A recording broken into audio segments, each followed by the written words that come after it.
YCP అత్యంత క్లిష్ట పరిస్థితుల్లో ఉంది. పార్టీలో ఒక వెలుగు వెలిగిన నాయకులంతా పార్టీకి ఓటమి ఎదురయ్యేసరికి దూరం అవుతున్నారు. ఇక పార్టీలో కొనసాగలేమని తేల్చి చెప్తున్నారు. అయితే ఉంటే ఉండండి, లేకుంటే ఉన్నవారితోనే పార్టీ నడుపుకుంటారన్న స్థితికి జగన్ వచ్చారు. వైసీపీకి ఎన్నికల్లో 40% ఓట్లు దక్కాయన్న విషయం గుర్తెరిగి జగన్ రాజకీయాలను ప్రారంభించారు. ఇప్పుడు ప్రభుత్వ వైఫల్యాలపై ఫోకస్ పెట్టారు. ప్రభుత్వ ప్రజా వ్యతిరేక విధానాలపై పోరాటం చేయాలని గట్టిగా నిర్ణయించారు. కూటమి ప్రభుత్వానికి హనీమూన్ పీరియడ్ ముగిసిందని, ఇక పోరాటమే తరువాయి అన్నట్టు గోదాలోకి దిగుతున్నారు.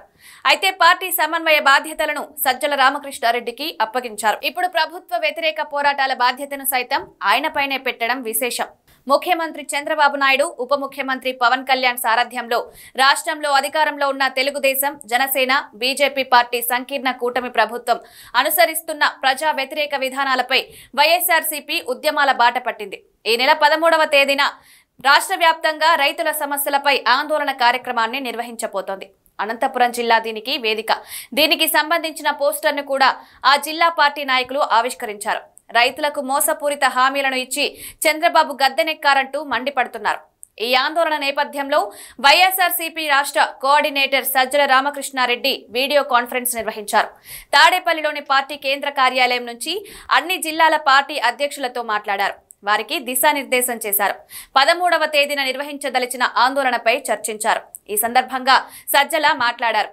చంద్రబాబు, పవన్ కళ్యాణ్ సారథ్యంలోని కూటమి ప్రభుత్వం వ్యవసాయ రంగాన్ని విస్మరించిందని, ధాన్యం సేకరణపై నిర్లక్ష్యంగా వ్యవహరిస్తోందని విమర్శించారు.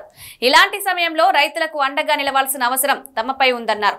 ప్రభుత్వంపై అన్ని రకాలుగా ఒత్తిడి తెచ్చి రైతులకు న్యాయం జరిగేలా పోరాటం చేయాలని సజ్జల సూచించారు. ఈ నెల 13వ తేదీన అన్ని జిల్లా కేంద్రాల్లో ర్యాలీలను నిర్వహించాలని, వినతి పత్రాలను సమర్పించాలన్నారు. పార్టీ శ్రేణులందరూ ఇందులో భాగస్వామ్యం కావాలని కోరారు. అయితే సజ్జలకు మరోసారి బాధ్యతలు అప్పగించి గురుతర బాధ్యతను పెట్టారు జగన్.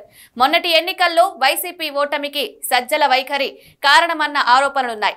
ఓటమి తర్వాత చాలా మంది సీనియర్లు సజ్జలపైనే ఫిర్యాదు చేసినట్లు వార్తలొచ్చాయి. అయినా సరే జగన్ సజ్జల సమర్థతపై మరోసారి నమ్మకం పెట్టుకున్నారు. రాష్ట్ర వ్యాప్తంగా 6 సమన్వయకర్తలను నియమించారు. కానీ రాష్ట్ర స్థాయిలో సమన్వయ బాధ్యతలను మాత్రం సజ్జలకు అప్పగించారు. ఇప్పుడు ప్రభుత్వ వైఫల్యాలపై పార్టీ శ్రేణుల పోరాటాలను సైతం సజ్జలకే అప్పగించడం విశేషం.